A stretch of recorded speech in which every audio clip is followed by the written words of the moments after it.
I am just going to go ahead and give you guys a quick look at where we're at in the camper. I've had a lot of progress lately. I'm kind of combining, I think, I'm not rushing myself, but I think by this coming Sunday, I will either be done or be very close to being done with the exterior of this camper.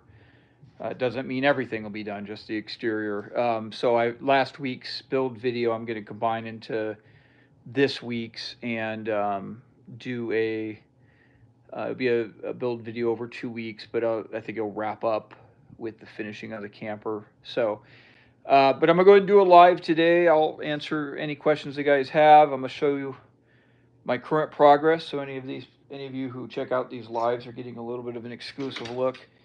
And then I will throw on the camera, and then as you guys could probably see, I'm just doing the last bit of sheathing, and that's on the back here of this camper.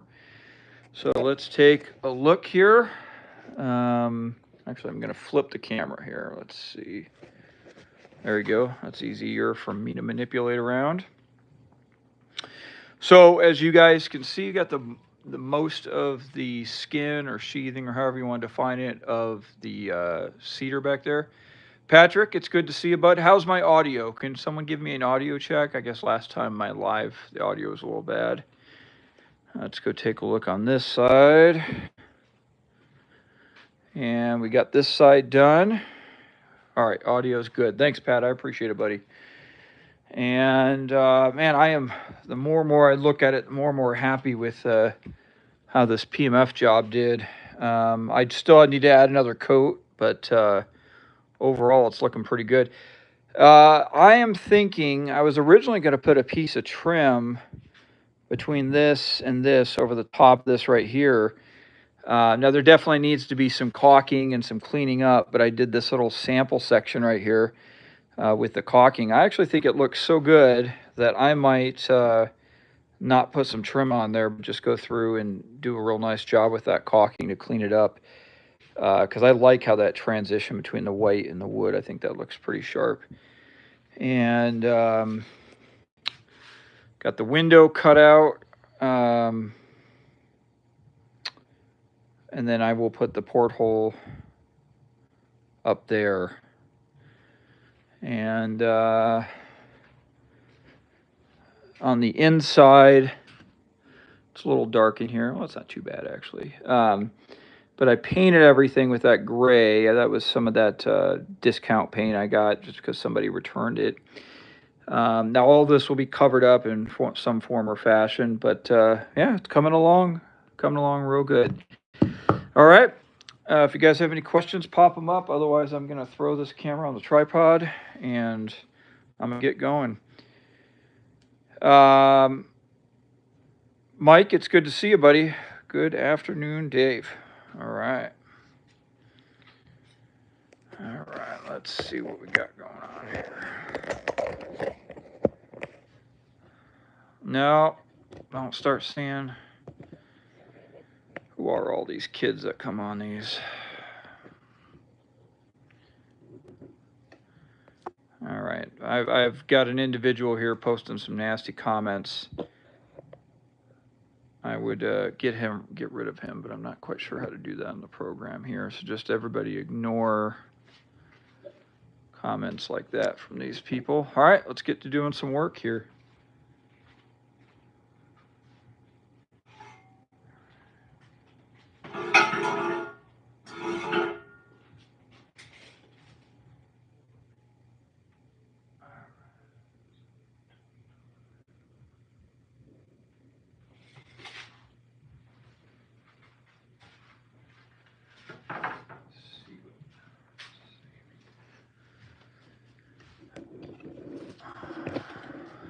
All right.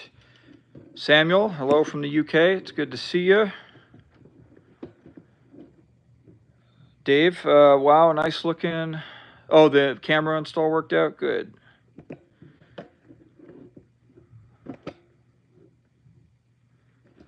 All right. Let me see here. Zach, it's good to see you, buddy. Let me see if I can figure out something here.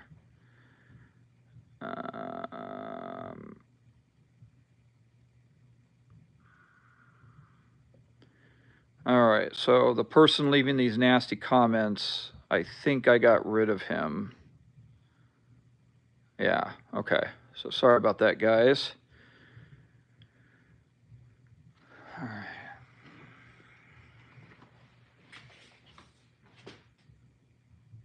All right. Just number 25.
All right, Beverly, it's looking good. Thank you. I appreciate it. Yep, I did get rid of that guy. So I'm glad. I'd never had to do that before with someone so persistent, but we got rid of him. Sorry, guys. I'm just adjusting this camera here so I can try to get both. Well, I'm just going to focus on the camper. If you see me off to what I believe will be your right on the camera, I'm just using my router. I'll be back in the frame.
Thanks, Mike. I appreciate it, buddy.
All right, Dave. We'll see you, buddy.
Oh, Stan, hold on. Good question. Stan's asking, did the poor man's fiberglass bother you health-wise like the regular fiberglass did? It did not. Excuse me. And that was a huge advantage. The regular fiberglass was hard on me. Yeah, the poor man's fiberglass, it was very pleasant. No big deal. Thanks for asking. 18 gauge brad nail, inch and a quarter, Pat. That's what I'm using. Chris P. Chris, I'm not sure what you're confused about, but there's two things.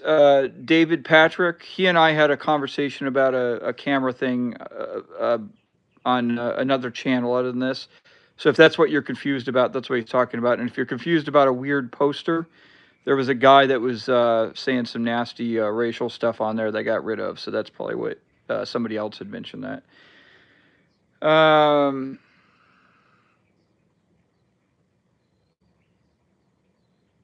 All right. Okay. If you guys have any questions about what I'm doing, let me know. But otherwise, right now, it's just kind of a tedious process of fitting these bad boys in. So I'll just keep going at it. I'll come and check the for questions here or every once in a while.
All right, hold on, guys. Let me get one more person out of here. Okay, so we got that stuff out of there. Okay, what kind of caulk are you using? It is the DAP brand. I'll show you the packaging here. Dynaflex Ultra. It's an exterior grade caulking. The reason I use this, just to recap, is when this cures, it actually is a really strong adhesive, but it also allows the wood to expand and contract because it will expand perpendicular to the main direction of the grain there. So you have to have something that's going to let it move, and this caulking right here does really well.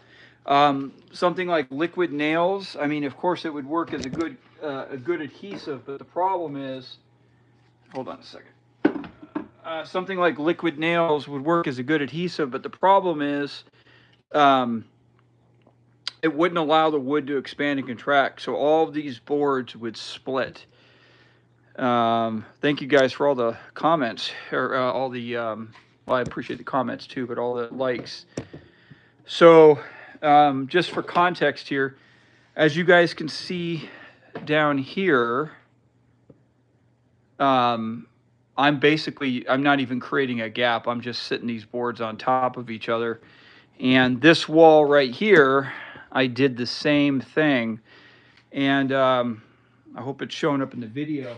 But when you initially put these boards on, and I guess it's because you're planing them down and then you're exposing them to the, they get really good circulation, they'll almost immediately shrink a little bit. And, if you look, let me pull this camera off here. If you look in all these holes here, and this is all completely normal. This is what you'd expect. So they'll shrink up a little bit, but if I'd used wood glue, liquid nails, some other adhesive that can't flex, when these shrink up, you'd get big splits right down the middle. So that's why you got to use that. And that caulking, it's an unconventional use of it. I mean, I'm sure someone else has done it, but I've never done it. I've never seen anyone else use it that way, but it sure does work well. So, and man, when that stuff, it takes about a full week for it to fully get cure, or I guess you'd say cured up. And man, that's strong. Let me show you something real quick here. I always keep this around. This is a piece from my second camper. This was actually a window cutout. I do the windows differently now as a side discussion. But this is made from the same method. And I mean, this has got to be 3 or 4 years old now. It's just been sitting in the garage. I mean, this stuff is, actually I broke the board. Oops. But this stuff is just, it locks it in there, and yeah, it works really well.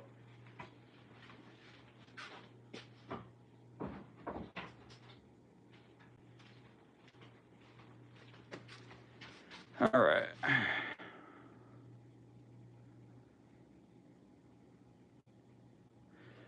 What's the longest time? Yeah, I don't know. I mean, that's a good point. I mean, I don't have anything that's lasted a long time. As a little anecdote to the, I do have a little anecdote to this wall, though.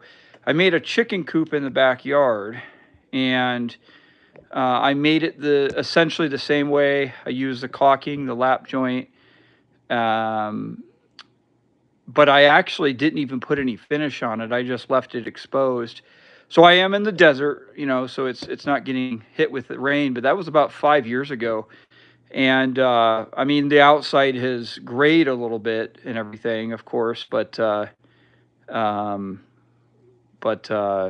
it's held up well. So the finish I'll put on this is it's a real high quality finish. It's meant for like log homes and stuff. So, I mean, I don't know. I'm sure there's a finite lifespan at some point, but with proper maintenance and everything, I mean, theoretically, these walls should last. I don't know. I don't want to put a number to it, but I mean, I don't know, decades, I guess. I mean, I think the biggest thing is just as long as that finish that I'll put on it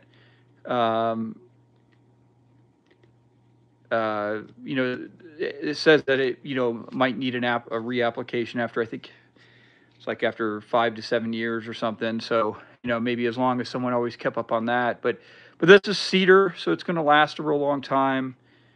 Yeah. So I think it should last a long time. And yeah, I mean, as far as, yeah, it is, there's no way that this is, there's no comparison between this and a commercially made one. I mean, and as you guys can see, it's all handmade. It's pretty unique, I think.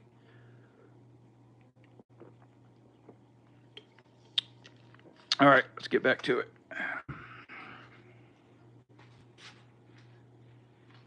All right, so get that all in.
All right, let's see what we got going on here.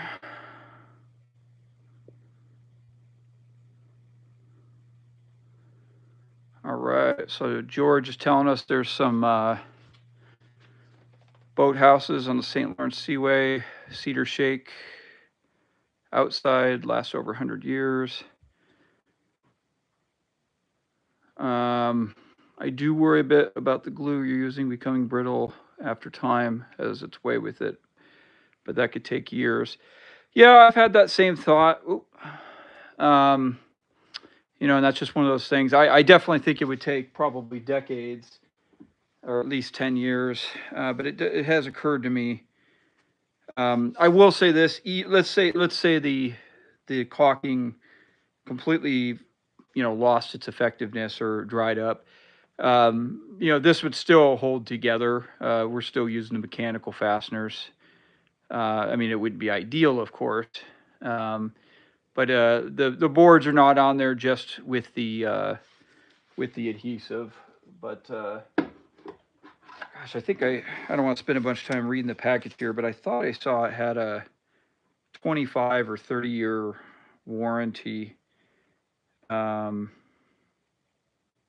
I suppose take it for what it's worth, but it seems like at least the company's expecting it to hold up for a while. Jev, looking good. Love the new idea of doing a trailer project. Really interested in seeing what the end weight will be. Any updated guesses on what you might end up with? That's a great question. Well, let me give you some context here.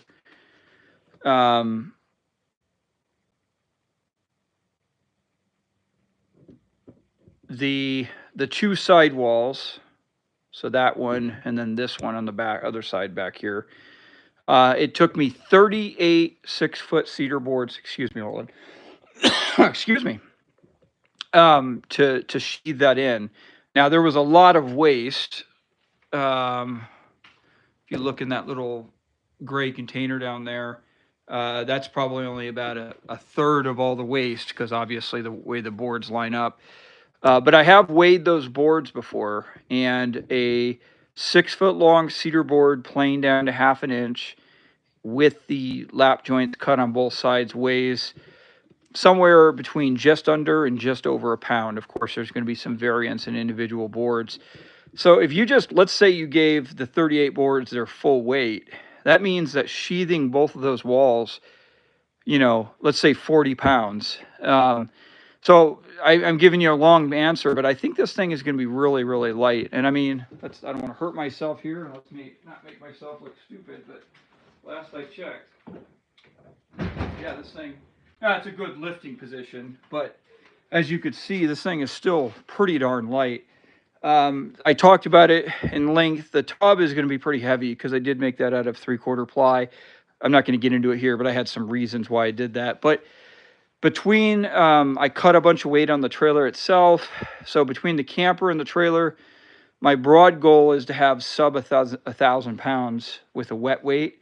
But, I don't want to get too ahead of myself, but I think it could actually be perhaps even maybe up to 200 pounds lighter than that. We'll see, because I'll take this. I'll be able to throw this on a scale and at a truck stop or something to get a pretty good weight. But yeah, the weight's going to be low right now. The heaviest part about this camper is the that tub. Another thing that you have to consider too is the quarter, this what do you call it? This compression arch build technique I used, it started on the whole front cap and over the roof. That actually takes a lot less material because you're using the strength of that arch. So I did reinforce it in there. I don't want if you guys take a quick, whoa, there you go. You guys can see that strip down the middle, and there's a strip on each side. But I mean, that front end is so solid. My point though is you're getting a lot of strength with just a little bit of weight. Yep. A lot of strength, just a little bit of weight. Okay.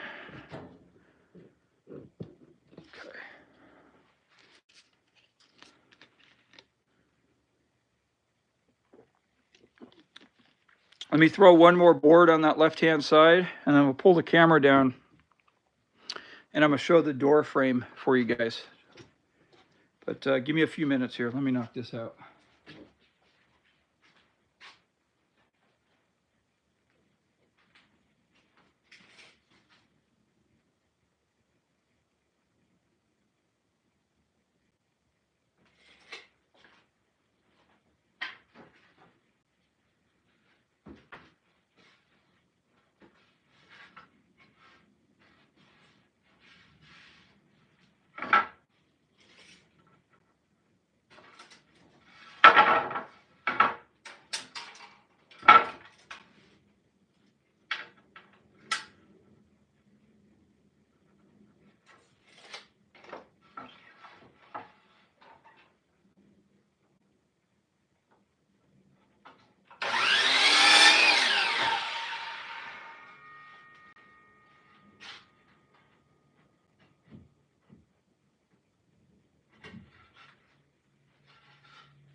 So I'll admit, I worked my butt off to get these two sides sheathed in and then this back. What did it take me 2 days? Or it took me 2 days and part of a third day to sheathe in both sides. It's a little bit tedious. You know, I have a couple stages of the builds that are my favorite. Putting in the framing. I don't know why, but I really enjoy doing that. I really enjoy running all the electrical. Again, I know it's kind of weird, but I like doing that. I like kind of when I get in there and start building out the cabinets and things like that. But putting on these planks, like I said, it's a little tedious. As you can see, it's just a repetitive back and forth, and it's a lot between the both of them. But they look nice in the end, and you know, I just kind of get in my groove and, you know, listen to you know, whatever I'm going to listen to, and just kind of make a day of it. But I did work my butt off really hard to get it all knocked out instead of letting it drag on.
All right, let's see if we got any questions here. What would it cost to build something like that?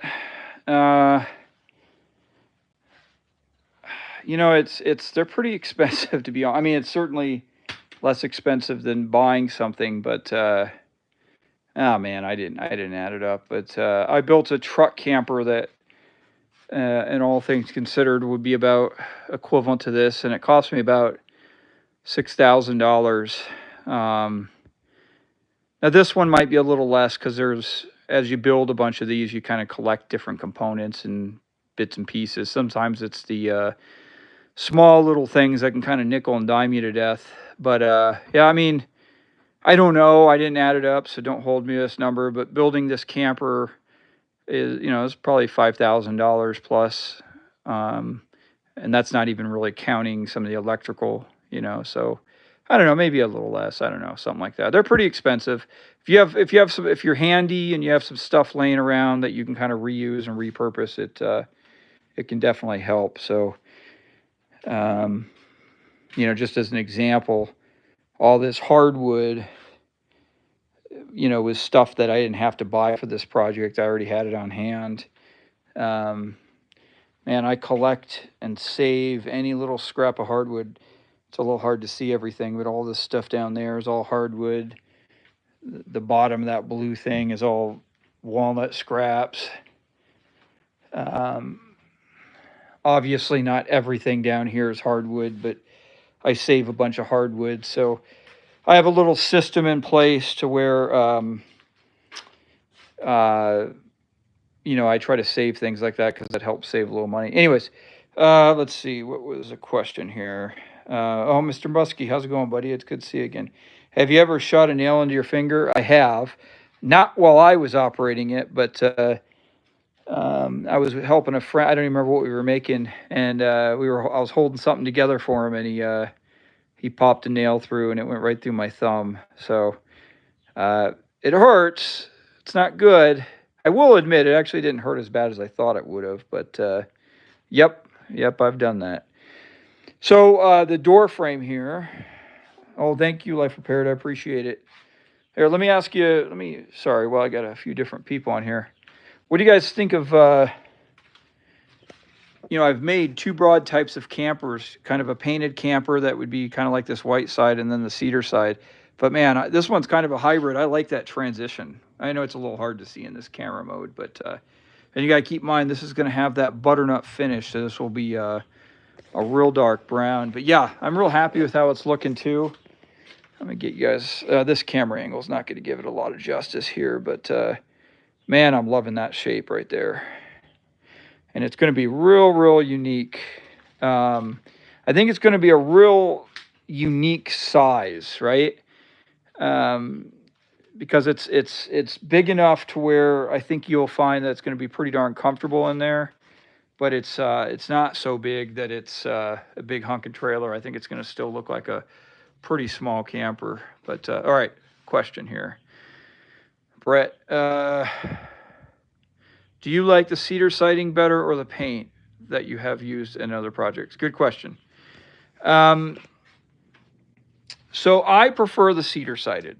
But to complicate it, I think if I had to make a choice, is I like the hybrid look, really like what I'm describing here with this one. I think they look really nice. But I think the cedar sided, by and large, if you had to twist my arm and make me choose one or the other, would be that. It's hard to explain. It's just that organic. I just really like the wood. I like all of the little individual variations in it. I like the style. So somebody was asking about trim. So the short answer is I don't know yet. My original plan, yes, was to run a piece of trim along here. But I liked how clean that transition looked so much that I did this little example section here where I taped it off and took my time and put in the caulking right there. I used a dark brown caulking.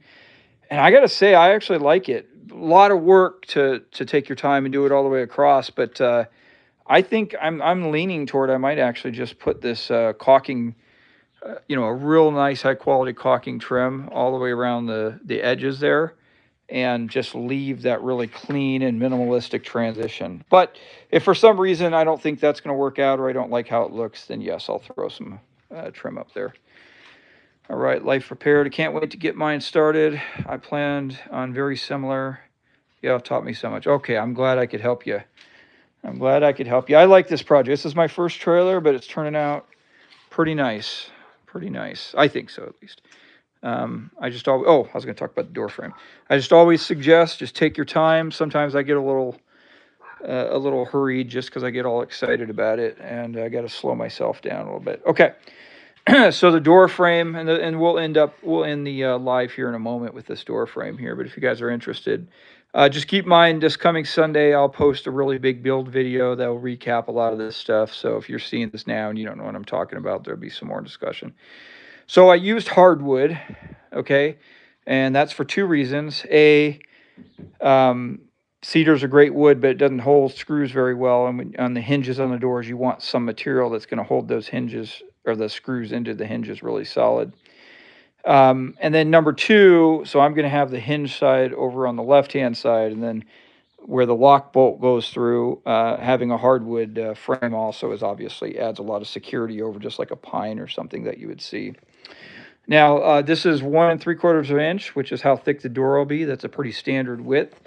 And then over here on the back side, if you guys notice, there's a 1/4 inch gap right here, or roughly a 1/4 inch gap. And what I did is I cut a bunch of these. This is also hardwood. I just threw that in my table saw, cut thin strips, and that thin strip will attach just like that, and that will be the door stop. So I'll have a hardwood door frame and a hardwood door stop. And then, yeah, so just so you guys see, one lesson I learned, a lot of people don't like it because you have to raise your foot a little higher, but I also put a door stop across the bottom too, so the entire circumference of the door, or the perimeter of the door, I guess would be more accurate, has that door stop on it, and that just helps prevent any water from getting in there. So that's been, I've built every door I've made, and you know, you're always learning something new here and there. But all right, guys, let's see, we got one more question. I was thinking that laminated frames that puzzle each into each other would be a good technique to use in a foamy. Yeah, it probably would be, right? I think so. I give it, even if it wasn't even for structural purposes, it would give a good internal mounting point for cabinets and stuff like that. But those laminated, these columns, so like a full 1.5 by 1.5 column that's about 6 foot tall is just a little over a pound. So, I mean, they don't weigh hardly a thing. It would probably also make installation easier. All right, Mr. Muskie, I did the outside of my house in Redwood 30 years ago. I coat it every 2 years with CWF by Flood, and still looks great. Yeah, that's what I hear. So I think the Cedar's going to hold up just as well. Life prepared. When you get to wiring, could you please show details? I have never done it. So I can, but I will say this. There are a number of channels on the internet that are far better than I am in the wiring stuff. A lot of the build techniques and everything that you guys see are pretty unique to me, but the wiring and some of the general broad principles are pretty widely known. And just frankly, there's people out there that know a lot more than I do, and are better, do a lot better job with the videos. So I'll show what I do, but I also encourage you to check out some of those people. Explorist Life is a good one, and the heck's his name? You guys would know him, the solar guy. Oh crap, his channel's just a name, but I can't think of what it is off the top of my head. But they have some good videos on there. All right. But yes, Life Prepared. When I do the wiring, I will show you guys what I did. Will Prowse, thank you so much. Yeah, Will Prowse. Explorist Life, I know, or I'm sorry, Prepared, Life Prepared. Go to Explorist Life and Will Prowse, and you might have to do a search on their videos because they post pretty frequently and have all kinds of varieties of stuff. But Both those guys, I mean, and there's probably 10 other guys just as good as them. But those are the two guys that I learned some of my stuff from, and I think they're pretty well recognized to give solid advice. So, all right, guys, I appreciate everybody tuning in, all the likes. Hope you're all doing well, and I'll catch up with you. One more question: have you ever used aniline dye? No, I haven't. I'll have to look into that, and I'll look into that. I appreciate the heads up, but I don't even think I've ever heard of that. Is that like a wood stain? I'm wondering. I'll look, but I'll spell it if anyone wants to look it up. ANILINE. GMO. Do you ever use poor man's fiberglass? And is it as durable, waterproof as the real stuff? Okay, let me answer this real quick here. GMO, it's funny you mentioned that. This is the first project where I did do poor man's fiberglass, and I think it turned out pretty well. Is it as waterproof and durable as, I'm assuming the real stuff you mean regular fiberglass? I don't know. Probably not in the long run, but I think for a camper, everything I've seen, I'm sure I have, but I don't know if I've ever even heard anyone say anything negative about poor man's fiberglass. So and just my own experience working with it, I'm pretty impressed. So I think it's gonna be pretty good. I probably didn't answer your question there, because your question was, is it as good as the real stuff? But I think it's probably good enough. George, I built skin-on frame kayaks that are covered in canvas and painted with latex paint. Oh, that's interesting. So it didn't even have any wood stiles other than the frame. How did it do? That's cool. That's actually an interesting thing right there. I give them are watertight and last for years. That is really cool. I didn't even know that. So George G is saying, because this poor man's fiberglass, I use the Tight Bond 2 canvas, and this is actually, I guess it's actually an acrylic paint. It's an exterior paint. It's supposed to be pretty good stuff on mine. But anyways, I'm sorry. George G was saying that he's actually made kayaks by building the frame and then actually just wrapping it with the canvas. So that's really encouraging. I mean, that's not even with the substrate underneath it, like this roof here. So that's impressive. So, all right, guys, thanks for all your, thanks for everything. You guys have a good rest of the day. And this coming Sunday, I'll have a big build video. It's going to have some time lapse and me talking about various things at various times. So all of you guys have a good night. See you later.